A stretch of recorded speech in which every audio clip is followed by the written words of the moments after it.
entrance music for Kenzo. Lunch Money Lambert, Jeff Malott. Welcome to the Kayak Bass Nation.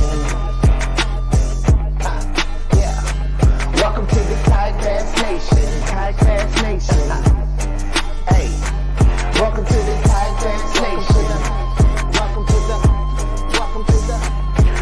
the Kayak Bass Nation. Welcome to the Kayak Bass Nation, where we talk about fishing and competition. It's your boy Ox Pimpin', aka Ox Fishing.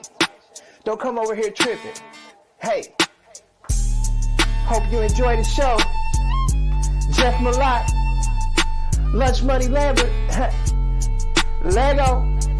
Hey, welcome to the Kayak Bass Nation. Kayak Bass Nation. Welcome to the Kayak Bass Nation. Kayak Bass Nation. Hey, welcome to the Kayak Bass Nation. Welcome to the Kayak Bass Nation. Welcome to the Kayak Bass Nation.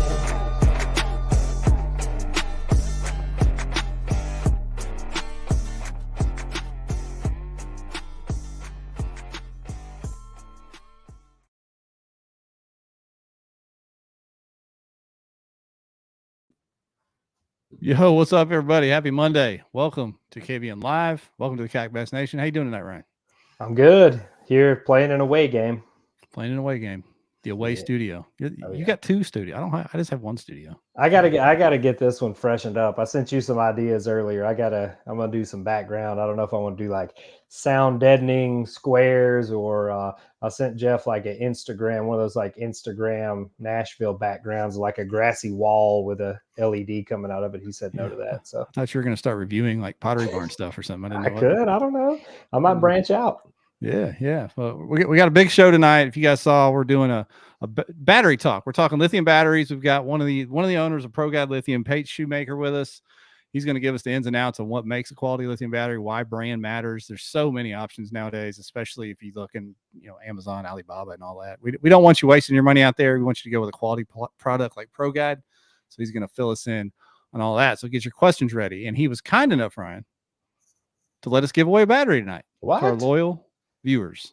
Oh my gosh. So did I get this right? 12 volt, 24 amp hour Pro Guide Lithium. Correct. Just like the one sitting over my shoulder, if you can see it up there under the red lamp up there. So we went with something that kind of anybody could make use of, running electronics or whatever it may be in your kayak. We didn't want to go like, 24 volt or 100 amp hour, 12 volt for guys that may not be, running that on their setup.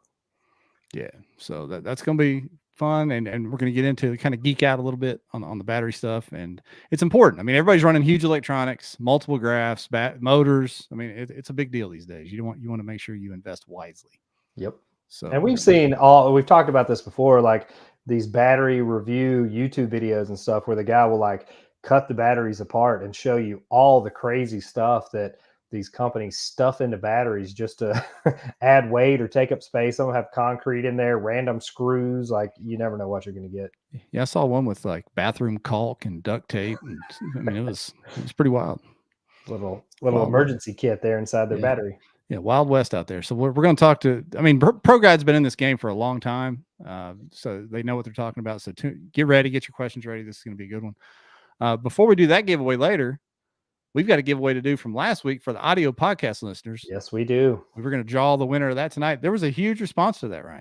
Really? I saw a bunch of stories. A Kenzo, my own Kenzo left a review on the Apple podcast. Yeah. She was upset that we don't have entrance music, and apparently we don't have DJ Williams on Apple. So he's on there. He comes on there, but it's just a brief snippet, and then I do a little talk, and then we go live with it. So I'm going to fix it, and it's going to be more DJ, less Jeff. So she suggested that we hit up Cardi B for an entrance song. So we'll stick with Ox. I'm gonna send out an email, see if we can get a Cardi B feature. Yeah, we'll stick with Ox. I like Ox fishing, Ox pimping. He had a nice little video, little music video that he shot on his kayak the other day, rapping across the water. Yeah, you want to get this out of the way right now? Go ahead and do the giveaway for the last week's, or for last week, but for the audio folks. Let me share my screen. We'll do it for the people watching, in case anybody happens to be watching tonight. If you remember, I created a lot of work for myself doing this because I had to go screenshot Instagram stories, Twitter tags, and all kinds of stuff. But this is what I got. If I missed any, I apologize. But let's spin the wheel, see who wins this thing real quick. Ooh, who's getting slow rolled? Anybody? Jay Burt. All right, I remember that. Either. Yeah, no, he didn't get slow rolled. So solid. Jay Burt is the man. He won the Revo glasses. I just want to say we appreciate. Say it once again. We appreciate all the audio podcast listeners. We get as much or more viewership and interaction over there on the audio podcast side than we do here. We just don't get to obviously talk directly to them and answer their questions and stuff. So long overdue to give some away. When you say, Ryan? Oh yeah, for sure. Thank y'all for tuning in, man. Thank you. Yeah. And I was shocked at, all the different platforms. We were getting tags from screenshots from Spotify, Google, Apple, several other platforms. I got one from Amazon podcast. So, wherever you can find us, we out there. Yeah, we out there. So thank y'all very much. And of course, let's give a shout out to the sponsors real quick. The whole show is presented by Dugout Bait and Tackle. Did you see their new website? The new I saw the new website featuring some Guillermo Gonzalez work. I also hobbled down to the dugout on my crutches over the weekend to see Jamie out strolling about the pond on a 360. That's Jamie and Lee Rose there, and Duke, the official mascot of Dugout Bait and Tackle. Yeah, not to be confused with Duke Tran at Mariners Hills. This is Duke. Slightly different. This one's more likable. Yeah. So yeah, I thought it was cool, man. It looks good. And if you see there's a big promotion going on, 25% off while supplies last on some items there at dugoutfishing.com. And Steve told me they're going to be doing some of the demo kayaks from down in the pond there. Yep. Going to be a big sale on those. Reach out to those folks and they'll get you hooked up. Reach out to Steve Owens in particular for your tournament questions and your dugout demo kayak questions. How about pretty much anything to do with the sport. Yeah, Steve-O. So Dugout Bait Tackle, we appreciate them. And then, of course, tonight we've got Pro Guide on the show. We're talking Pro Guide. They're the official battery of KBN Nation. We appreciate them. We'll get more into that here in just a little bit. And then Bangtail Whiskey. You heard from Brandon yet? Bangtail? I have. Brandon has been in the studio. He's working on his new album. So he's been hard at it. We need to get him on here one night, at least for a small segment, just to kind of tell us his story. He's kind of a self-made dude that, launched his own whiskey brand in addition to 700 other things that he does. So that would be an interesting topic for sure. Yeah. And then, of course, our KBN Live Partners. We did a Revo giveaway for the audio folks. Z-Man, Seagar, Gil, we appreciate them and all they do for the show. We just love that because it helps us give back to the people that watch the show and interact with us. So, and don't forget those discount codes. So I was talking to Gil and she's like, yeah, we hadn't seen a lot of people using that discount code. Go on the Gil website and check it out. They have everything. They have hats, boots, short shirts, obviously rain gear is what they're known for, but they have just a line of accessories that you can take advantage of the KBN discount code. Yeah. And it's a lot of money. It's KBN Nation 25 and it's like 25% off a $400 set. That's cool. $100. That's a lot. So take advantage of that. And then we also have one for Pro Guide. There's another one for Revo. We'll get you all that stuff. It's all pinned on the group page right at the top. You can go up there and look and get all the codes and whatnot. What are we going to talk about from the week that was, Ryan? I know I've got one thing I want to get to before we get paid on. Joe McElroy won the freaking TVKA on Gunnersville. Congrats, Uncle Joe. He went down there. He stayed right side up. He was safe, secure, and dominated. Yeah. And Gunnersville was showing out. I don't know if you looked at the at like the top 5 on that one, but it was, it's a 3-fish tournament, but it was right at 60 inches plus, like all the way through the top 5. Like there were some really good fish being caught for it being, the heat of summer. Yeah. We've got folks trickling in on YouTube, Facebook, and we have our Twitch viewers, Ryan. They're hanging tough on Twitch. I don't know how old the person is or what they're doing over there, but they're twitching. They're watching us on Twitch. How many viewers do we have to get monetized on Twitch? A lot more than we have, but we're doing good on Facebook and YouTube, so we'll stick with that. But we're branching out over to Twitch. It's going to be good. Yeah. So Uncle Joe, man, getting it done. That was cool. And if I understand it right, that was tough. I mean, you had to really catch them because everybody was catching them. You had to put up a big string. Gunnersville is one of those lakes, like a lot of places will slow down in the summer and, just kind of getting a lull in that heat. Gunnersville has so many feeder creeks and there's so much grass that it can really, number one, it keeps the water temps down and oxygenated for the fish. But I mean, the bite can be better in the summer than it is in the spring. So it's a fun place to get down. Yeah. All right. So then the last thing I want to get to, man, before we get in here and start talking batteries, is go back to something that happened last week and put a little clarification on it. Is that all right with you? Go ahead. Proceed. Yeah. So towards the end of last week's show, I think it was literally 5 or 10 minutes before we ended the show. We were talking to RJ, of course, about his big win. And I brought up a hypothetical situation about, would either of you, if you removed yourself from the tournament on day one, any tournament, go back and fish the same tournament body of water on day two? Would you do that? And hear me clearly. I'm not saying if you had a bad day, would you fish day two? I'm saying if you had a bad day and took yourself out of the tournament, would you go back and fish the body of water on day two? I was asking both of you that question. I can't remember exactly what your answers were, but that was the hypothetical question. You remember that, Ryan? I do. Yeah. So after that scenario, we got some text messages from a certain individual that was pretty pissed off because, truth be told, I was referencing a situation that had happened at that tournament we were talking to RJ about. The reason I didn't name the name there is because this person, who is Russ Snyder's, by the way, it's Russ Snyder's. It was the person in question. This person didn't break any written rules, didn't break any laws, didn't do anything against any kind of regulation. No cheating was involved, anything like that, right? So that's why I didn't feel it was necessary to bring his name up. However, since he felt like he was referenced there because of the video that he put out confirming what I'd heard from other people, I just wanted to hear what you guys had to think or say and what other people might think about it. He wanted me to come on here today and clear up my opinion on that. So to be clear, I didn't think Russ cheated, did anything like that, broke any rules, break any laws. But I'll tell you and everybody else the same thing I told Russ on the phone. I still think it was an odd thing to do and don't agree with going back on the tournament body of water on day two and having a chance that you might cut off somebody from catching one fish when it's a super tough bite like that. Yeah. Now, as it turns out, Russ did not. From what he told me, he didn't even catch any fish day two. He struggled day two as well until after tournament hours. But the chance, I wouldn't the idea of me asking you all that question was, why would you take the risk of going back on competition waters and fishing when one bite could have made a huge difference to somebody still in the tournament? Does that make sense, Ryan? And to Russ's point, he's like, I checked with everybody at that ramp. I went up and talked to the anglers that were still fishing the tournament and made sure where they were going to be fishing and that he didn't cut them off or anything. And he went back and motored way on down toward the lake to where he fished previously.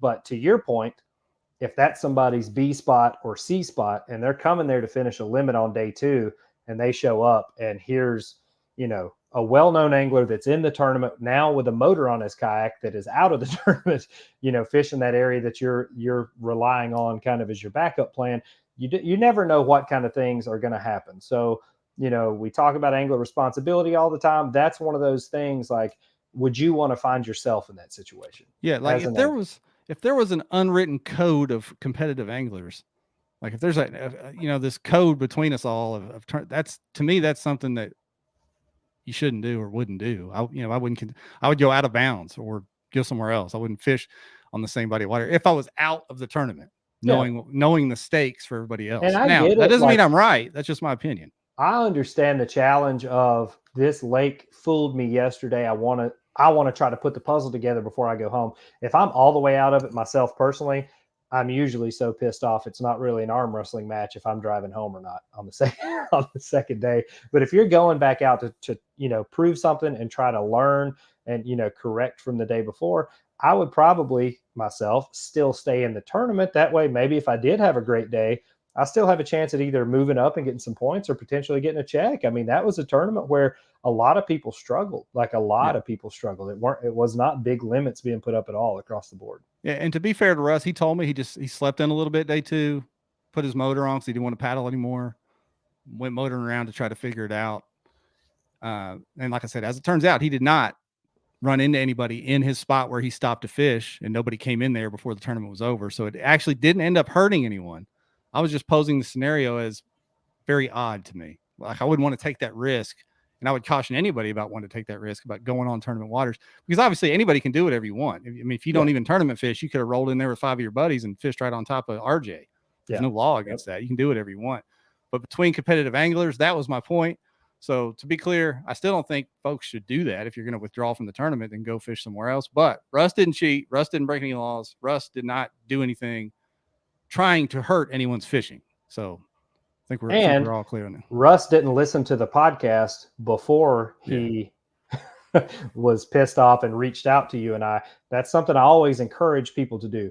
If somebody calls and tells you something that you should be mad about, I highly recommend you actually, researching what you're supposed to be upset about before you, go ahead and fire some shots. I think that's always a good idea as adults here. Yeah. By the time Russ and I got off the phone, we understood each other's point. He understood where I was coming from. He explained what he was doing. It's just that was just my opinion. It's still my opinion. If you're out of the tournament on YouTube, don't fish the same water as everybody else. Yeah. And our opinions aren't correct all the time at all, period. But we have them. And obviously people listen to them here. So if you ever have an issue with anything that we said, feel free to reach out and we'll have a nice conversation about it. Amens. With that said, what do you say we talk some batteries? Let's charge up here. Let's go. Let's charge up. I wish we had a sound effect for that. Starting off with a pun. Yeah. Yeah. Oh yeah. It's bad joke city out here, pal. Hey, welcome to the show, sir. Thank you for taking the time tonight. Thank you guys for having me on. We're proud supporters of the show and excited to talk batteries and, just have a good conversation. Before we get started into the batteries, give us a little bit of background on yourself. What do you do at Pro Guide? Where are you from? How involved are you in the fishing industry? Yeah. So Pro Guide has been a brand since 1980. We are a family-owned company. We are based in Southwest Missouri, a mile from Table Rock Lake, a little town called Golden, Missouri. And we've been selling batteries for a long time. We've been passionate about fishing. It goes back to when my father started the business. We all grew up fishing. He tournament fished like the local trails and sponsored the local guys in our area. And it was just kind of we're about selling batteries, but we're also about doing stuff that we enjoy in the outdoors. So it was a fun little connection, and it's just kind of, skyrocketed from there. I say skyrocketed. It's been a fun ride. So I particularly have grown up fishing, and as far as like what I do day to day, so I kind of oversee the product and some of the branding, and we have a great team of people that help us grow this brand and serve our customers. So I'm kind of over the product stuff and really worked on the lithium launch. We knew this was coming, saw it, tested some products for a number of years, and wanted to put out a product that was worthy of our name and our mind and the brand that we've tried to build over the last 40 years. So yeah, that's kind of what I do. So yeah, I'm just kind of the battery guy. Yeah. And tell us a little bit about the brand itself, because I know you guys have been deep involved with the bass fishing industry for a while, and a lot of connections with putting batteries in OEM boats, behind the scenes at factories. So a little bit about the history of Pro Guide itself. Yeah. So I think our first tournament trail that we sponsored, we got some pictures that go back to like 1992. So like Central Pro-Ams, local tournament trails that were all over the Midwest here. And then a lot of times early in the 80s and 90s, they didn't put batteries into the factories, and we had a strong working relationship with a brand out of Mountain Home, Bass Cat Boats, and they took a chance on us, and they put some product in their boats from the factory about I lost track of time, 15 years ago plus. So that kind of where we got started, and since then we've built a bit of a resume of working with bass boat manufacturers and helping them, figure out what batteries the right fit for the starting side, for the trolling side. And now, as that world has evolved with electronics, as we all know, now there's potential of an accessory battery or, different charger scenarios and wiring designs. So we work with a lot of really great OEs, and proud to put our product in their boat at the factory, so that whenever that customer gets their brand new boat, they have an optimal experience, like right out of the gate.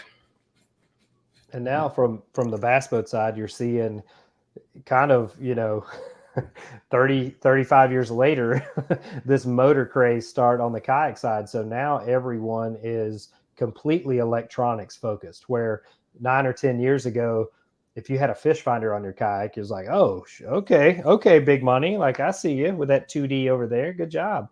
Hey, when I first started, Ryan, I had a little 2D Lowrance that had a 12-pack of double A's hooked up to it to power the thing. So it's come quite a ways.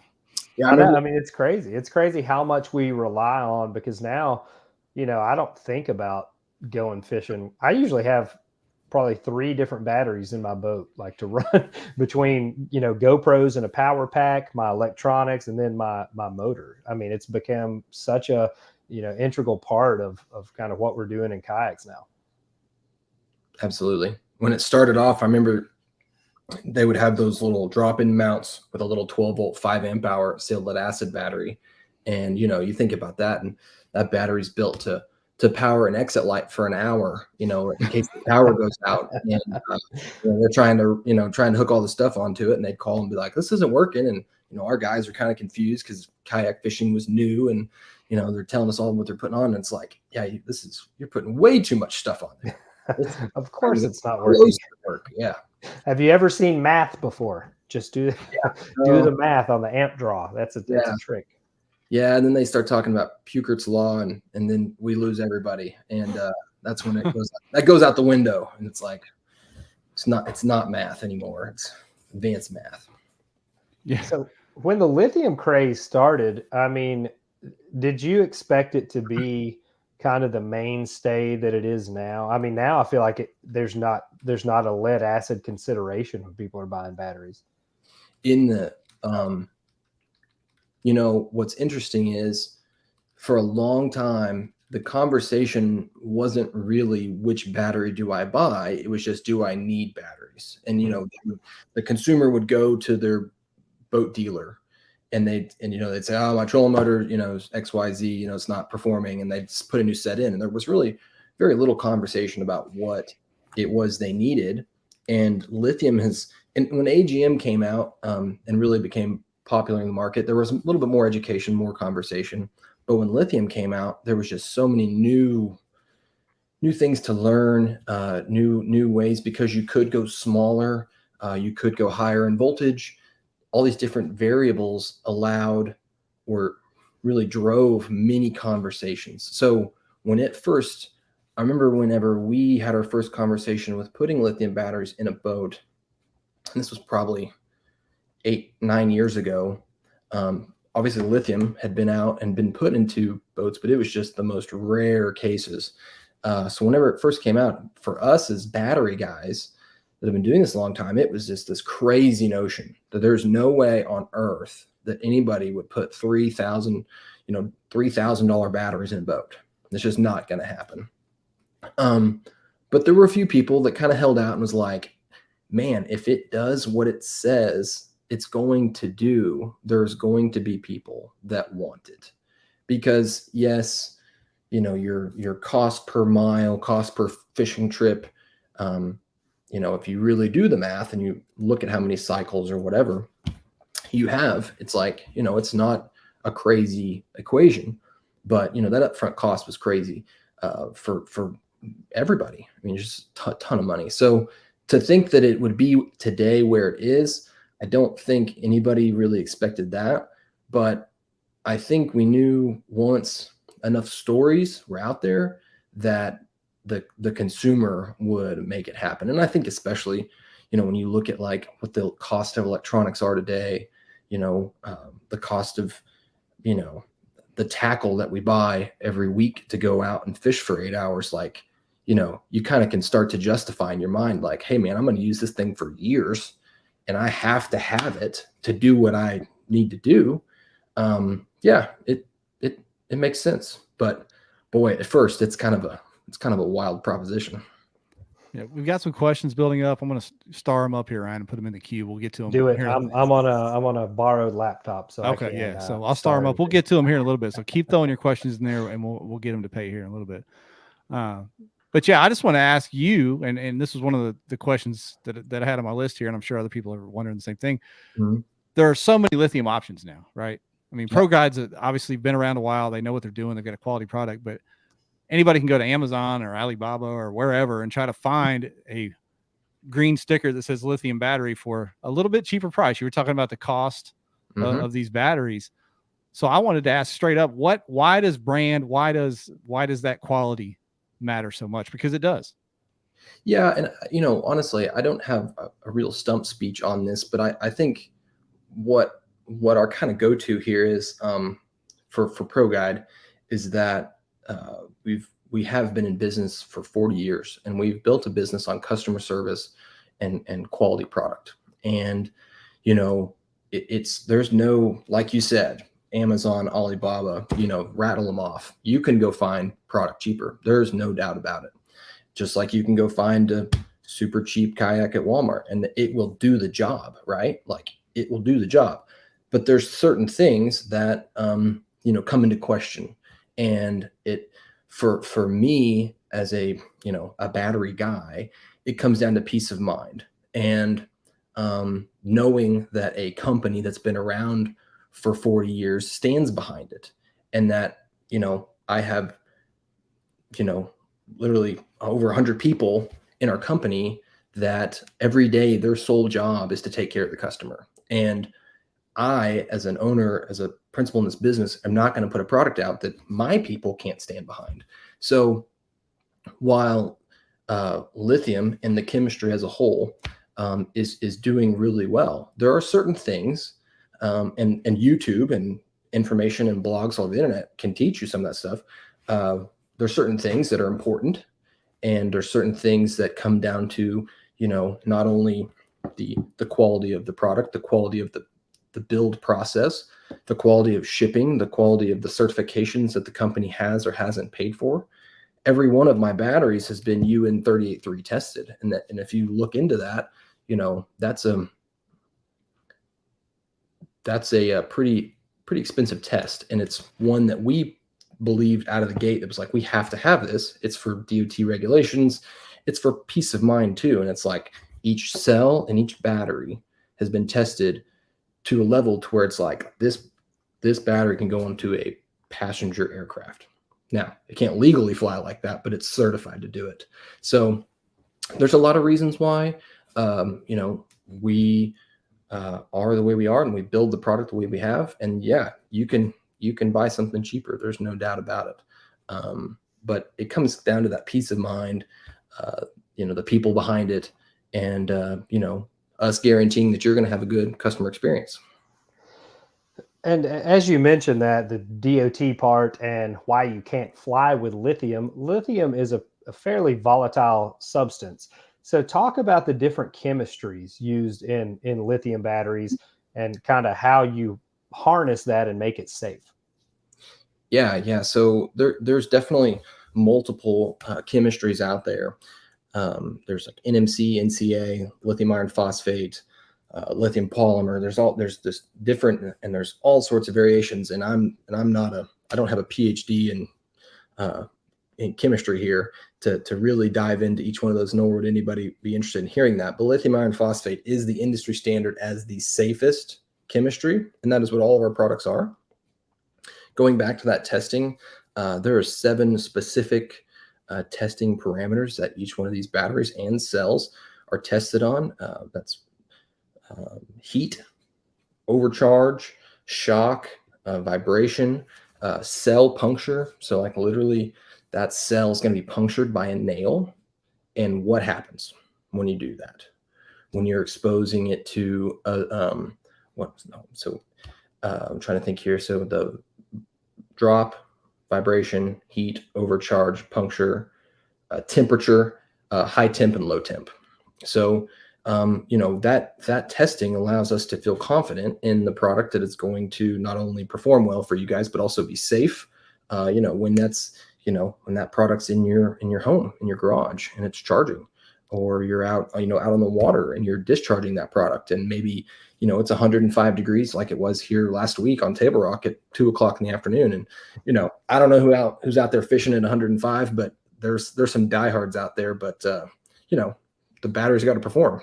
So we know those tolerances are in check, and the product's going to do its job. So lithium iron phosphate is is the industry standard, safest chemistry out there. Every week you're going to see, I see different, all this next new variation of lithium is here, and it's safer and it's better.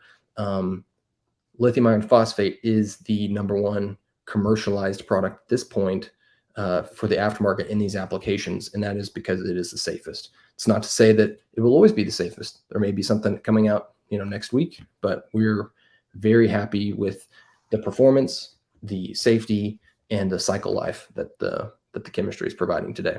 You said something really interesting there that we don't need to overlook, which is safety. There's a lot of these brands, these off-label brands, they don't check all those same boxes. I know they don't. There's some YouTubers that do some breakdowns and dig into these batteries and look at all the specs. And I know for a fact that they just don't check all those boxes, whether it's the high low temperature, whether it's some of the different safety features, they don't check those boxes. So that's something you have to consider, because we've seen some pictures, Ryan, you've seen them of people's kayaks like melting down from having the wrong hookups or the wrong battery in there. Yeah. Oh, yeah. I mean, you've seen them catch on fire, especially I feel like charging is kind of if you're going to see one fail or something go wrong, it seems like it's during that charging phase, whether it's the battery itself that catches on fire or the charger. And that's one of the things, like, I've had it happen personally on a specific brand where the chargers will get hot or melt and catch on fire. I mean, what's your recommendation, Pate, as far as charging these batteries? I know there's a lot of different options. There's some cheap chargers that are sold with the batteries, and then there's like aftermarket, like large chargers where you can select 12, 24, 36 volt. They have a power shut off. And I mean, they're not cheap. They're $50 or $60, but if it keeps your house from burning down, I feel like that's probably $60 well spent. Yeah. Very, very similar. The charger game, like batteries, is there's a ton of options out there. There's, hundreds. A brand that we've partnered with and done a lot of work with and sold a lot of chargers is the NOCO Genius line. And we've worked with the Minn Kota line as well. But the NOCO line, that Genius 10 right there, right in the middle, that's a standard 12 volt, 10 amp, what they call just a aftermarket bench charger. They also have the multi-bank chargers. If you want to mount that charger and make that in just a plug and play scenario. So that charger is a great charger. I mean, honestly, you got a lawnmower, you got a motorcycle, you got a car at home, like that Genius 10. I mean, that's going to do everything for you. You can charge your accessory battery on your kayak. You can, top off your lawnmower battery before, spring. You can, you leave the key on in your truck. I mean, that thing will do it all. And it's going to be safe because you can choose between lead acid, AGM, lithium, and it has different features and modes. As far as like when to charge, it's always, there's always a lot of misconceptions or ideas of, when do you charge? Do you want to let them run all the way down or not? Or, we simply say after you use the battery, charge it. After you that was one of the questions. That was one of the questions we had queued up there. Should you charge it when it's every time he goes out or just when it gets low? I would charge it every single time that you use it, whether that's 10% of the capacity or 100%. And what that does is with lithium, it is far less degrading to the battery. Even if you did let it go down to 20% and let it sit there for months, it's not going to hurt it. If you do that to a lead acid or even an AGM battery, say you go out and you've got a single 12 volt, AGM in your kayak and you run it down one day and you forget to plug it in and you come back months later, maybe it's the last trip, whatever, and it sits there for months, that battery may or may not come back. And if it does come back, it's definitely not going to perform the same ever again. That when you have a lead acid battery and it sits dead like that, and if it's a flooded battery and it sits for months like that dead, I mean, it's toast in a lot of cases. Even if it's got plenty of fluid, and even if you do get it to charge back up, you'll take it out there and you'll be like, man, I used to be able to go for 2 hours and now I'm only going for 15 minutes. Well, that sulfation is basically calcified on the plates and you have zero capacity at that point. So, but with lithium, just charge it after you use it. That's, there's no memory. So Tim Percy's one of our kayak fishing experts, I'd say, on rigging and motors and electronics, and that's what he said there. He puts his back on the charger every time he gets home. Yep. I didn't know if they'd allow that in Canada, but apparently they do. So there you go. Their power grid is great. Yeah, and then, you'll sometimes see people talk about like depth of discharge, or you'll see like a little DOD rating. They'll say like 80% DOD, and that means that how much capacity you've removed from that battery, and the lower percentage that is each time, the longer the battery will last. So if you only take 20% out each time, you're going to cycle 100, 200% longer. The more you use it consistently up and down, the less cycles you're going to have. So that's why charging it is optimal every time. Okay. Yeah. So you're going to get to use it longer. That was one of my next questions, was just general lithium battery care. If you're going to make the investment, keeping it in a place that's too hot, too cold, charging factors, you already went over that, but just some general battery care. Then I'll get to these questions that we got started up. Yeah, absolutely. So, if you buy one of our batteries, you're going to get an owner's manual, and you're going to see charging temperature ranges, storage temperature ranges, and discharge temperature ranges. Now, there's always going to be situations where it's pretty cold out, it's pretty hot out, and you're going to flirt with those lines. And when it's storing, again, there's going to be times when that garage gets a little cooler, gets a little warmer. Optimally, you're wanting to store that thing like you'd want to store anything, right? Anything has plastic or any kind of connection that is prone to any kind of electrical degradation, like 70 degrees is optimal. But as long as you're storing it and it's staying dry, and you're storing it charged, you're gonna have a good situation on your hands. Now, if you live in Canada, and you don't have a heater in your shop, and it's negative 10 out there for months and months and months, it is going to discharge faster, and maybe bring it inside. Ryan, when he said keep it dry, there was a native joke there somewhere, but I was gonna say, we have some kayak brands that are traditionally full of water. So let's talk about why it's important to have a sealed lithium battery. And I think a lot of people buy batteries based on whatever marketing scheme is out there, and they're not sealed. And these people are out there, on the water, submerging these batteries that aren't sealed. Why is it important to have a sealed battery that you're utilizing on the water, or in the water in some cases? Yeah, and I mean, for all the reasons, right? For any kind of electronic, submersion is not ideal for anything. Our signature 12-volt line is all IP67, so you can get the old garden hose out and splash it. And we've done some submersion tests. We've done the literally redneck homemade. After you pay for all the fancy testing, you're like, I want to see it myself. Yeah. You get the garden hose out, and you literally turn it on it, and you hook a charger to it, and you're like, let's see what happens in 12 hours, and you just let it go. So we've done that.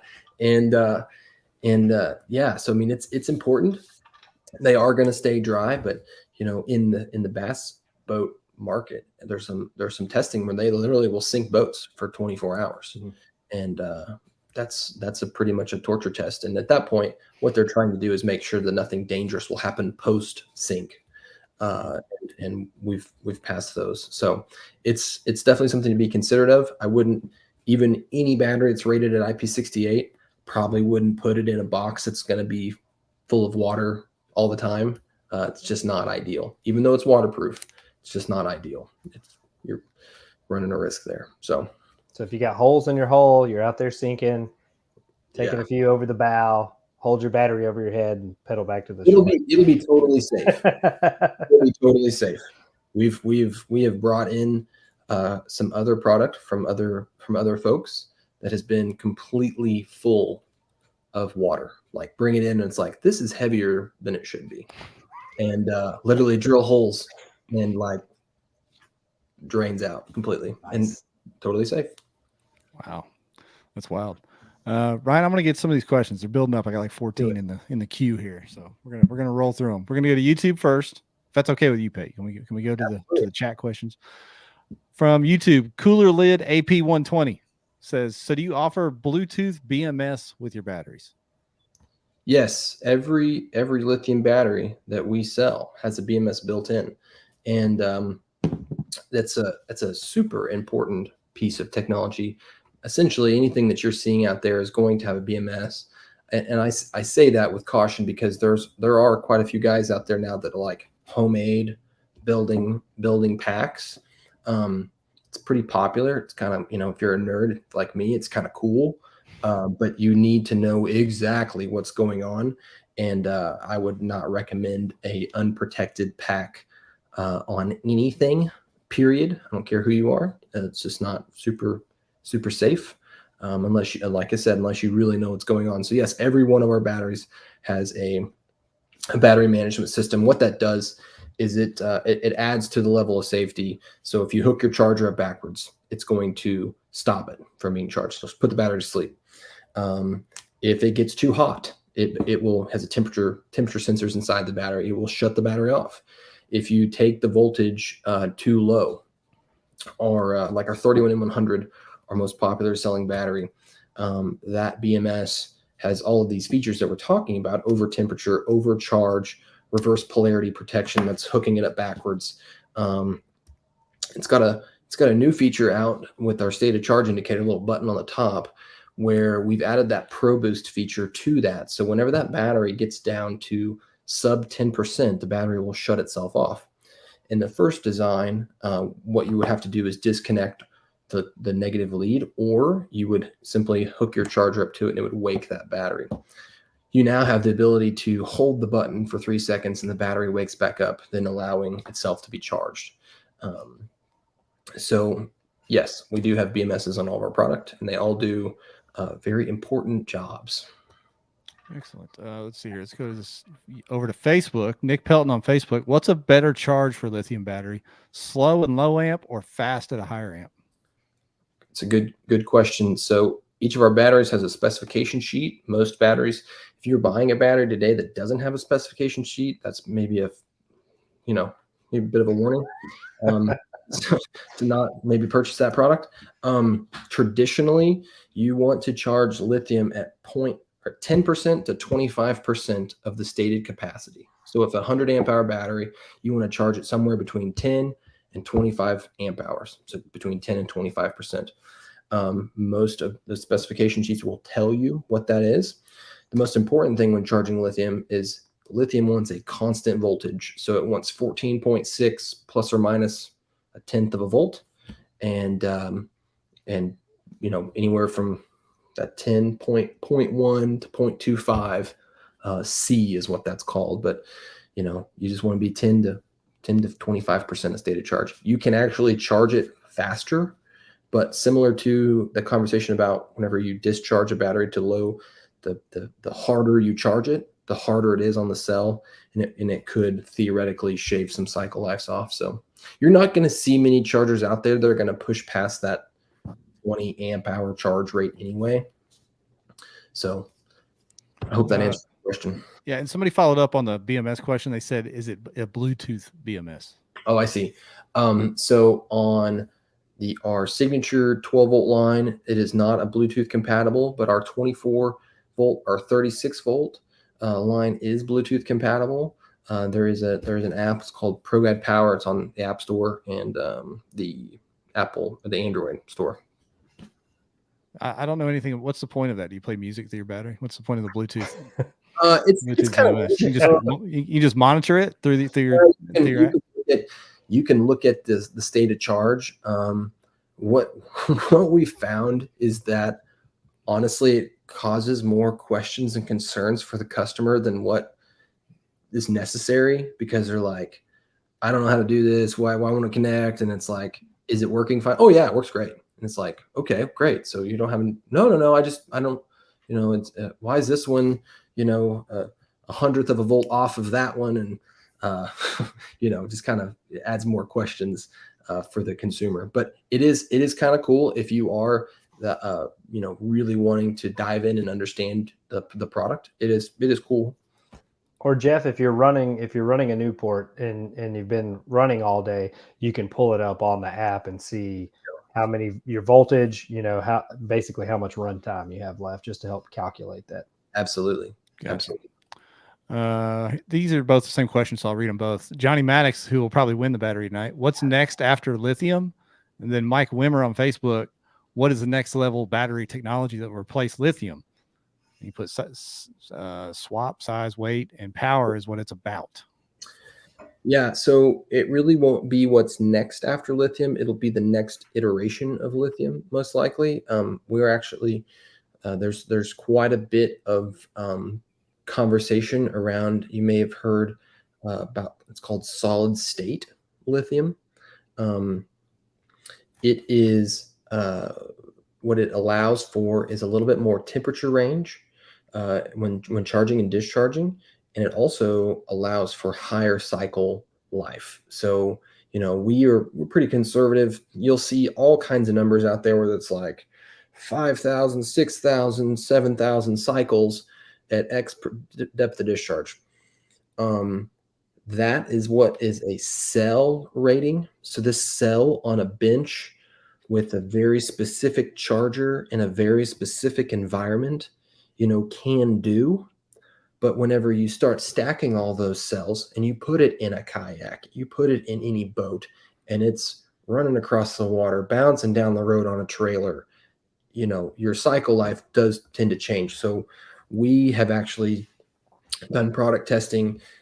We actually have a battery at one of our OE factories. It's been on a charge discharge cycle since, don't make me lie here, December of 2019. It's been charging and discharging every day. So we can conservatively say, we're saying 2,500 cycles at 80% depth of discharge. With solid state, the people that I trust, some of the cell manufacturers, they are very bullish on this, and they're like 5,000 cycles at 80%, at 100% depth of discharge, excuse me, and greater at 80%. Again, that is so far beyond what the actual consumer could potentially use. I mean, that's four boats away. I just don't. We've not seen anybody actually test that limit in the aftermarket truly. We have batteries that have been in the field for going on 5 years, and last year I brought one of those sets in because the fisherman that was running them had run them for 3.5 seasons, and he was like, "Man, I just feel like they've maybe slowed down a little bit." And we actually brought him in, did a charge discharge test 3 different times, and they'd lost 3.5% over. He was right. Wow. Man knows his shit. Yeah. Fell off hard. It fell off hard. So yeah, I mean, it really is impressive, their ability to do the job. The comments are going crazy. We got people saying flux capacitor, nuclear fission, Sure. plutonium. Yeah. I mean, flux capacitor. I think that'd be great if I could stick some banana peels. Have a in there. little fission reactor in the old plastic boat out there. That'd be pretty solid. Yeah, Hey, listen, for my dad has said this a lot. He said, "Man, I sold batteries for a long time before the battery business was sexy." And today, you got Elon Musk out here and tapping the walls, and it's like, "Oh, you guys sell batteries." And it's like, this wasn't cool like 5 years ago, but apparently we're cool now. And so we're just going to ride the wave. So that's right. I mean, obviously, I definitely think the lithium part has kind of taken over the fishing space because, as we talked about earlier, just the huge reliance on electronics. What are the differences you talked about the cells in the batteries for folks that have never watched one of these tear apart videos or whatever? What's the difference between a battery with 4 or 5, larger cells and then like the honeycomb type layout of cells? Yeah. What's the difference between those two? Yeah, I mean, it really comes down to, so in that example, there's different cellular structures. So there are cylindrical cells, which is kind of what you're talking about in the honeycomb cells, where there's stacks of like D cells, right? Mm-hmm. You're going to see those in all kinds of applications, like literally Tesla cars, DeWalt drills, e-cigarettes, 12-volt batteries. You're going to see, and when you talked about the teardown where they're bigger blocks, right? The difference is the voltage on each one of those cells is actually the same, whether it's little or big. And it's just the amount of capacity that cell has. And it really comes down to the preference of the manufacturer of that cell. What did they pioneer? What did they want to build? Did they want to build a prismatic lithium iron phosphate block, that is highly configurable for home energy storage and different applications? Or did they want to use a cylindrical cell where they could say, whether it's four batteries in series or 144 in a 4-string 3 parallel configuration, I can do anything. It really just comes down to that. There's pros and cons to both. The cylindrical cell guys will say they're the best, and the block prismatic guys will say that they're the best. And really, there's use cases for both of them. When it comes to that kind of decision, are somewhat agnostic to what's best for the specific application. When we designed our battery out of the gate, I knew that shock was the biggest thing that we needed to work against. So we actually built a thing we call the cell vault, where our cells are actually, all welded together and built into their case, and then they're actually placed inside this black housing. This cell vault is what we call it, and that cell vault actually locks inside the outer case that you see. And what that does is, like, you watch those teardown videos, and you'll see it's like they'll take a pack of those cylindrical cells and they'll wrap it in PVC wrap, and they'll heat shrink it, and then they'll place it down in there. And like you said, there's some hot glue and shims and things of that nature to keep it from moving it around. Our theory was that moving internally was reducing the structural integrity of that battery, causing small shorts, which can self-correct. The BMS, there can be small shorts. We wanted to, minimize that opportunity. So that's why we came up with the cell vault. And really, I literally was talking with the team of engineers, and I sent them a video of John Cruise going across. There's a famous video of him going across Sam Rayburn with the props out of the water. I was like literally, we have to do this. Like, this is what it's going to have to do. And that finally we all got our heads wrapped around the demand of what this was looking for. So, that kind of thing, that little bit of, context whenever you're designing a battery is part of the reason why, we are who we are, and why we do believe we have, the best battery on the market. So yeah, for us, there won't be any high speed stuff, but you'll have people like Ryan nose diving into waves and trying to drown out there in the middle of. Sure. Not anymore, buddy. You guys aren't doing that water spillway race down the chute where they're Sometimes it depends how much it rains and how hard the wind blows, brother. Extreme to me. If fish are down there, they'll go down Toledo there. Bend with a 30-mile-an-hour north wind, and you'll be doing whatever you want to do. It's in nature's hands at that point. Sure. All right, I'm going to rapid fire you some more questions so we can try to get to everybody's here. Over on YouTube, Burn asked, when did Pro Guide start playing with lithium? I think you kind of already answered that, didn't you? When did you kind of get into lithium? Yeah. I really should. 2016, 15 or 16, I started to test factories and cells. So we're going on, pushing up on a decade. Here we go. John on YouTube asked, is there ever a time too much charging of a lithium can shorten the life? Is it bad, I guess, to leave it on the charger? As long as it's not overcharging.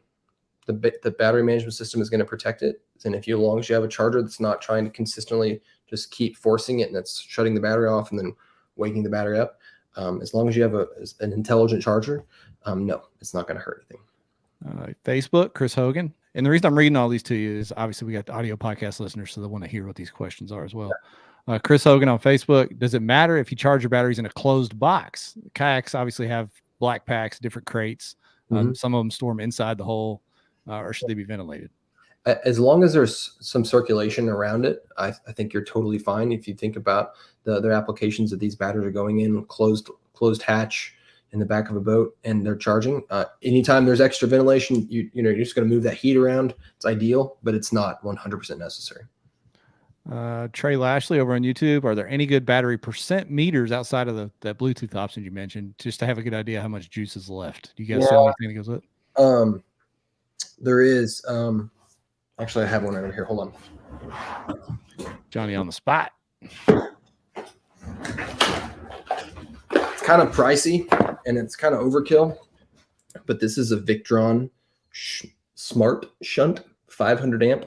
Total overkill for that. But if you did have somebody that really wanted to, they have a really sweet app, and they do make a waterproof version. So I don't sell these today, but you can find those all over the internet. But Victron, how much does that unit run ballpark? I think they're like $150. So if somebody has just spent, $3,000 on a motor setup for the kayak, another $100 probably isn't out of the realm of possibilities to keep an eye on your battery. Mm-hmm. Yeah, and it's got the nice little mounting bracket, and you can just make your connections. Dig it. Back over to Facebook, Kevin Henriksen. Basically his question is, do you have a 12 volt 160 amp hour battery that fits an Old Town AP battery box? Do you make a bigger 12 volt 100 amp hour? I have a 150 amp hour. I don't have a 160, but my 150 is being used in 2 other applications that are extreme. Pardon me. Catfishing, bumping for catfish in like the Mississippi. Literally, they're putting their trolling motor on like 1-2 miles an hour, and they're bumping upstream for 8+ hours. And then bow fishing is the other one. Literally, the second set I sold of 150s, I sold them to a friend of mine. 4 guys in a 2072 flat bottom trolled for 14 miles straight. How many beers did they go through roughly? Do you have any idea on that? There's not a number big enough.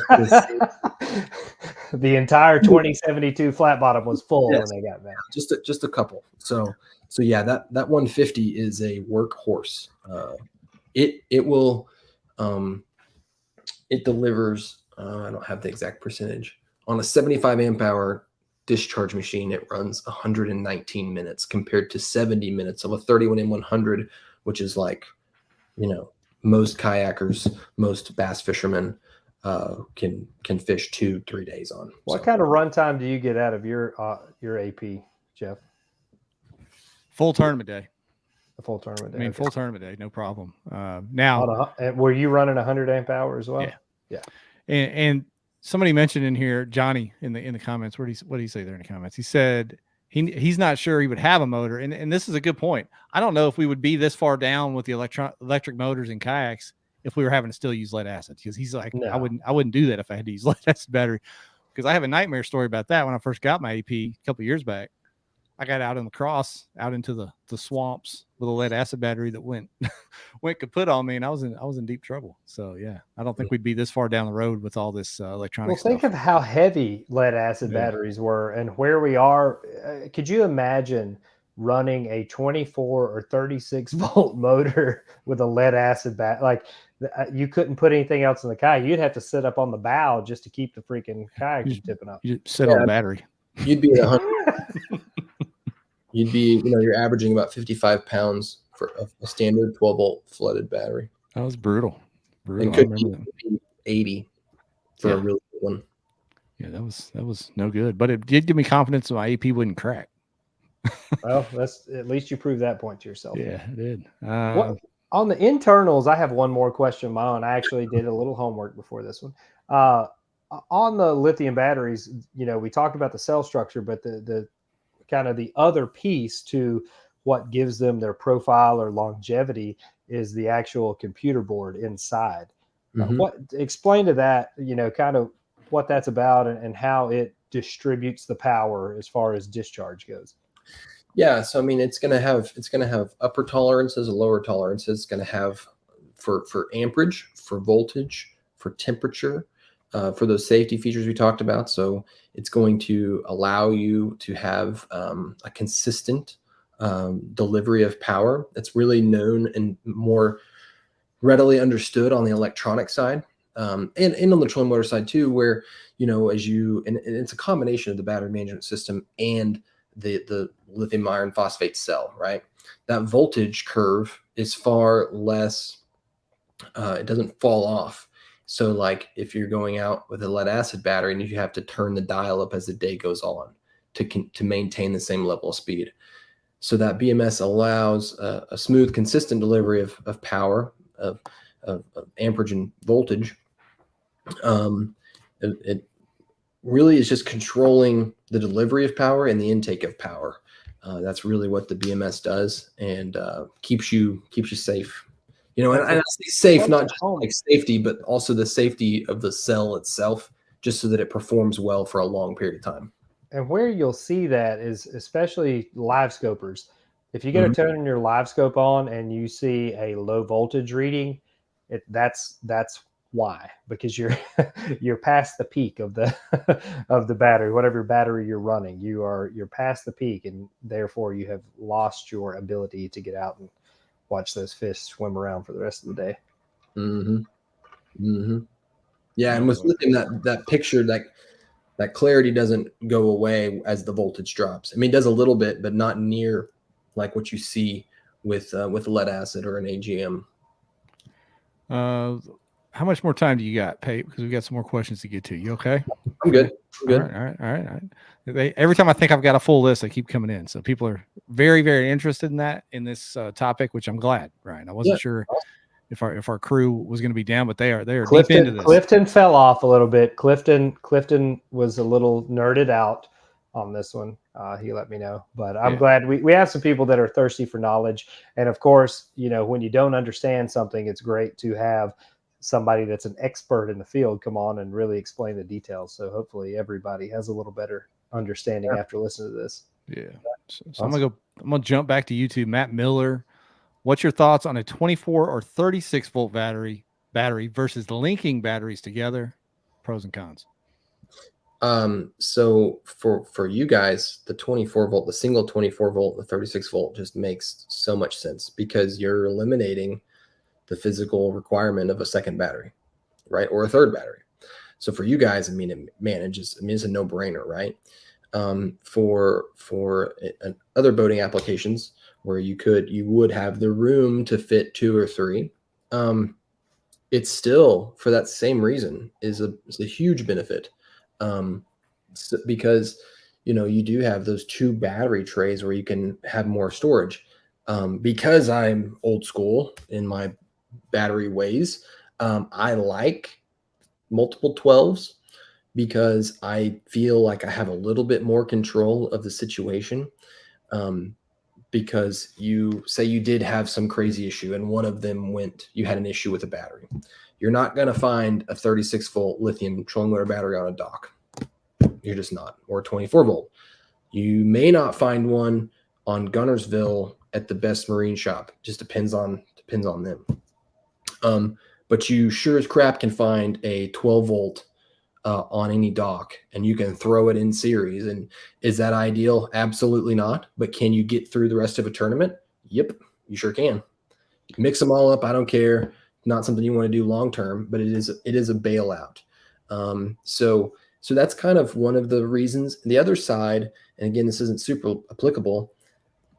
If you have a 24 volt or a 36 volt, you can't, if you did have a need to jump, a motor, again, this is for a different kind of boat, but that is the other main argument for the single 12 volts, because you got a built-in, you got 3 built-in jump packs. So there's pros and cons. I enjoyed the headache of not having to take them apart to charge or switch them around to charge together at the same time. But in bass boats, weight distribution is a big factor that goes into the performance of hull design on bass boats. They have to have weight in the rear, and they are designed to have that weight in the rear. And that was some of the things, like when everybody started making that change to lithium, they were seeing different speed numbers top end on their bass boats because they were lighter in the rear end. So I think from a bass boat perspective, you do want to continue to run multiple batteries because of, that factor alone. Yeah. It's funny because some boats got faster immediately. it's like the boats that weren't very fast got faster immediately, and the boats that were really fast got slower. Yeah. Yeah, pretty wild. Interesting. Good question. Back over to Facebook. Christian Astorga. I'm sorry if I mispronounced your name, sir. Question. I just came across a NEMA battery connection built in for battery monitoring for your fishing graph. Is this NEMA option a new thing? I would be very interested. And then he asked, he had a follow-up. Do you have a battery with a built-in NEMA connection interface with your graph? Yeah, so currently we do not. We do not have that NEMA interface. There is, and I'll tell you who it is because it's a really good company. It's Lithium Pros. They do have a NEMA connected product today, kind of similar to the Bluetooth, but it's also, you know, it's less. There's less demand for it than Bluetooth for sure. It's one of those things where certain people would really like that, but for the general consumer, it may not be something they're ultimately that concerned with. A lot of programming involved with that, a lot of software development to basically mate that communication network to a BMS. So it's not what information you would be delivering is not difficult, but just the build out process is potentially pretty difficult. We got a long one. Yeah, great answer. We got a long one from Steven Sisto on Facebook. A pretty long one. Can you believe that, Ryan, from Steven? I'm actually surprised this is on the topic of batteries from Steven Sisto. Yeah, so yeah. Thank you, Steven. So he says, when Good jumping job. brand to brand, say the control is 12 volt, 20 amp hour battery. Some batteries run longer than others, as if they truly are a 23 amp hour, but dumbing it down to a 20 amp hour sticker. Is it because the voltage is different between the brands, or because they're truly larger to give more to the customer? Does that make sense? Yeah. That's an interesting insight. Yes, I would tell you that there are some brands that will give a little bit extra over what they market, and there are some that maybe don't deliver fully. So I'm not about to say any. I have a product that early on was rated a little lower than what it actually was rated at. So I'm always in the camp. It's like, if you can give a little extra, fantastic. Never give less. It's like on Tinder. Don't say you're 6'2" and show up at 5'7". They're gonna know the difference. Okay. Yeah. AI got people tripping, Ryan, on that. Chat GPT. Here's an interesting question from Facebook. What happens if I use a 24 volt battery to power a 12 volt trolling motor? You're gonna go fast, Mike. Do you go back in time? What happens? I think that's going to depend on the trolling motor, but I can tell you that internal board inside the house for that 12 volt, most 12 volt trolling motors, right, are like a tiller handle style.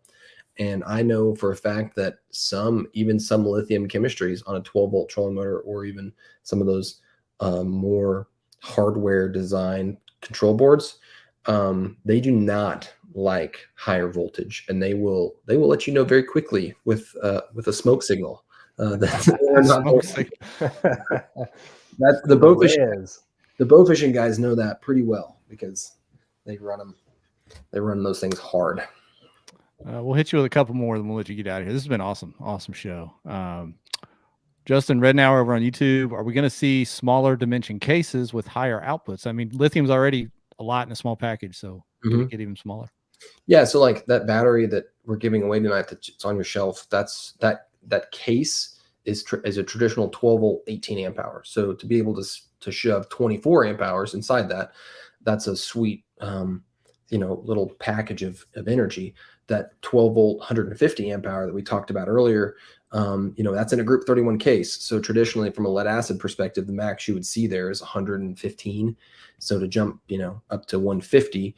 So I think that you are going to see more and more, you are going to be able to see more and more energy dense products as the lithium, chemistry continues to evolve. Let's talk about the manufacturing abilities. This is something that I had Matt up at the Classic. We were looking at a couple kayaks at the Dugout booth. What can you all manufacture as far as dimensions wise to fit in some of these spaces, because one of the things that we've ran into in kayak fishing is weight distribution. You're getting these heavy motors, you're putting them in the rear of the kayak, or you're putting a bow mounted trolling motor on the front of the kayak. If somebody engineers a hull that is made to perform for a motor specifically, ideally you're probably going to want to distribute that weight, in somewhere in the middle of the kayak at a lower point, center of gravity wise. So is there any limitations as far as what you can develop housing wise if the market's there to support it?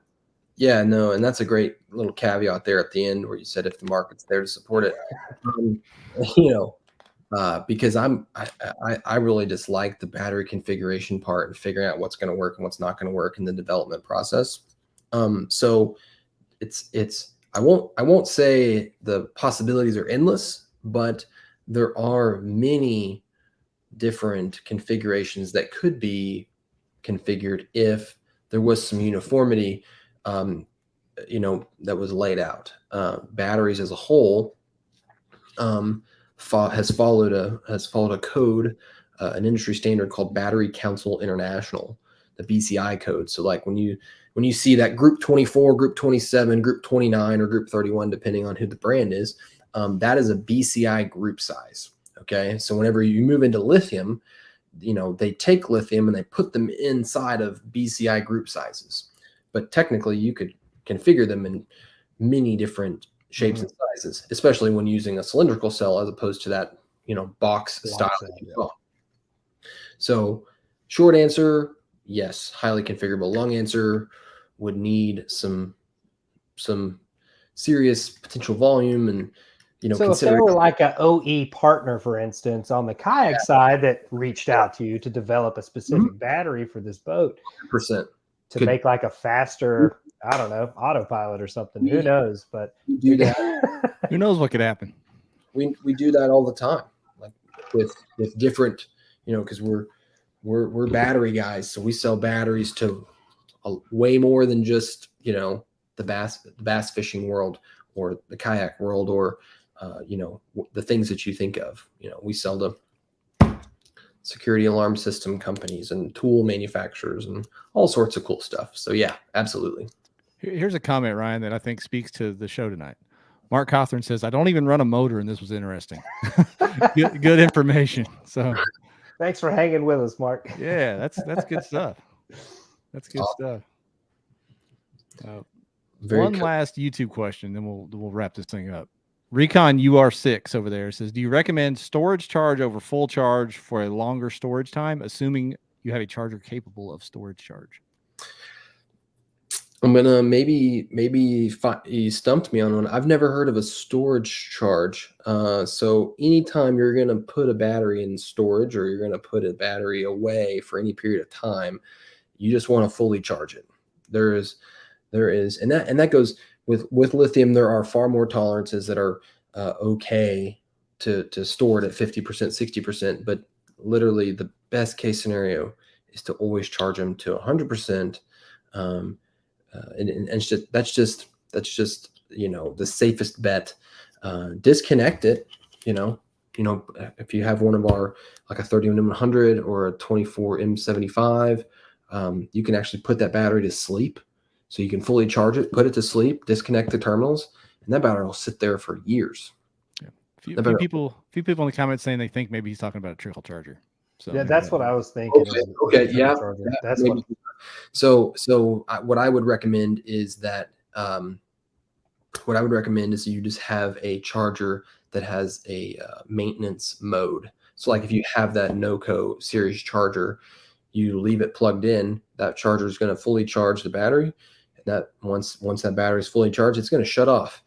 And then every certain amount of time, the algorithm is going to wake up every 24 hours, check the voltage, you good, goes back to sleep. And it's going to do that until the voltage drops, and it's going to take it and charge it back up. But again, I will say that if it is a trickle charger or a maintainer, would absolutely recommend that it is a lithium specific maintainer. There you go. You have your answer over there on YouTube, Recon. I like it. Yeah. If I missed your question somehow, there were a lot of comments flying by. I apologize. You probably post it on KB group page and we'll get you an answer. Just send us a message. We'll get you the answer to your question. But yeah, we're going to do the giveaway. You want to hang around for the giveaway, Pate? Yeah. Let's roll. All right. Run it. So you guys know the rules on that. Like and share on Facebook. Like and just throw a comment on YouTube. Same on Twitch. Those are the three platforms where we can actually do the giveaway. We've got basically 100 people still in the live stream, only 68 in the entry pool. So the odds are in your favor, unless you go ahead and throw hashtag Pro Guide Lithium in the comments for a chance to win. I'll give you just another minute or two. And I think you guys got all the info you needed to make your decision. So when it's time to get another battery, you go over there and check out Pro Guide and pick up a quality product, because of course, not only do they sponsor this podcast, but they support the fishing industry in general. They're big into the bass boat side of things. They're getting into the kayak side of things. So you want to support those that support this sport that we love. I love it. Love it. Involved with the whole crew, man. I like that.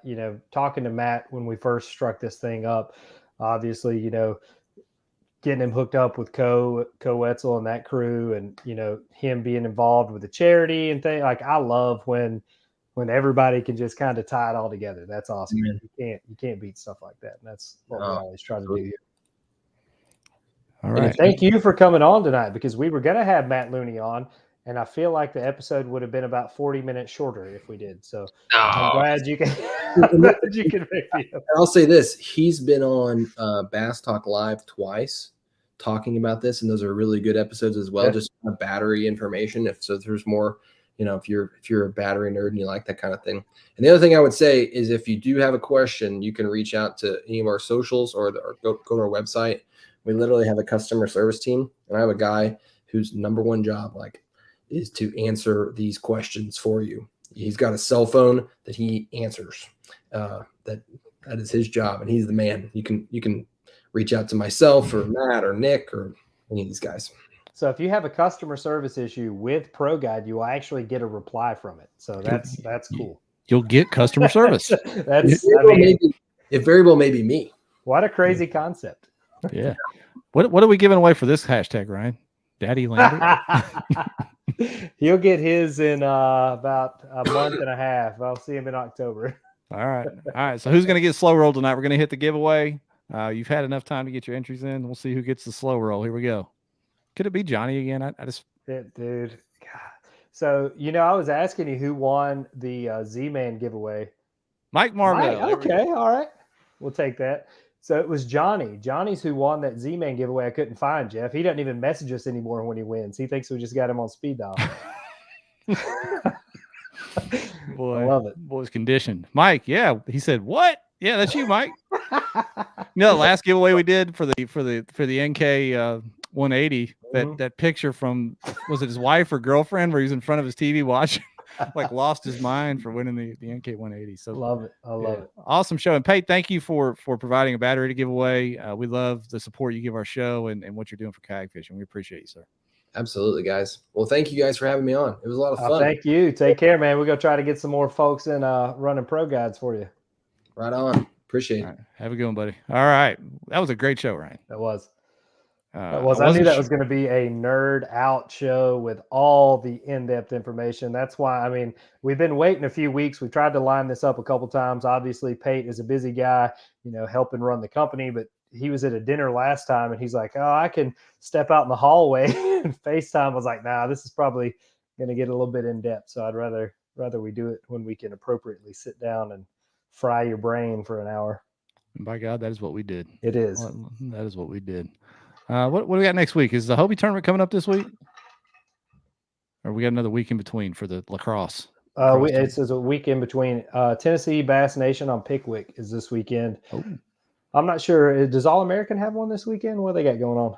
I don't know. I'm out of the loop. I've been playing too much cornhole. First up. Dude, I know. Congrats, Jeff. Let's go.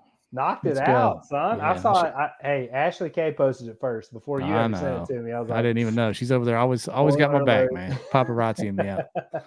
So yeah, that was cool. But anyway, we'll round up a guest for next week. It's gonna be a fun show for sure, no matter who we get on here. But that was awesome.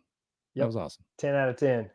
So if you're looking to upgrade some batteries or you're looking to jump into the motor game, hopefully we provided you with enough information, at least to make an educated decision. There's a lot of reputable manufacturers out there. Obviously, we have a Pro Guide bias, but just do your homework and make sure you're, spending your money wisely. Amen. See y'all next week. Later.